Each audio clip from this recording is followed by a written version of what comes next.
অবৈধ অস্ত্র এবং এটার উদ্ধার এবং এটার যে চ্যালেঞ্জ আমাদের সামনে রয়েছে আইন শৃঙ্খলা পরিস্থিতির ক্ষেত্রে এবং নির্বাচন সুষ্ঠুভাবে কন্ডাক্টের ক্ষেত্রে, এই বিষয়টিও আমাদের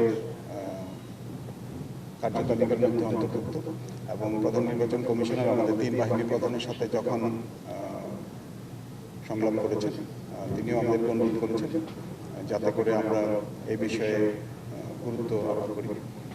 আপনারা জেনে খুশি হবেন, যদিও সরকারিভাবে 7 দিনের জন্য নির্বাচন কমিশন থেকে আমাদের মোতায়েনের জন্য মূল 7 দিনের একটা উইন্ডো দেওয়া হয়েছে, কিন্তু আমরা এই 19-20 তারিখের মধ্যে আমাদের সম্পূর্ণ ফোর্স মোতায়েন করে ফেলব, প্রায় 5000 নৌ সদস্যকে, এবং তখন থেকেই তারা বিশেষ অভিযান চালাবে।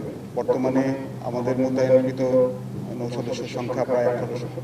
এই সংখ্যা দ্বিগুণেরও বেশি হয়ে যাবে এবং আমরা অবৈধ অস্ত্র উদ্ধারের জন্য বিশেষ অভিযান পরিচালনা করব ইনশাআল্লাহ। আমার বিশ্বাস যে একটি অবাধ, সুষ্ঠু এবং নিরপেক্ষ নির্বাচন অনুষ্ঠানের জন্য সশস্ত্র বাহিনীর প্রতিটি সদস্য দেশপ্রেমের সাথে, আন্তরিকতার সাথে, নিষ্ঠার সাথে দায়িত্ব পালন করবে এবং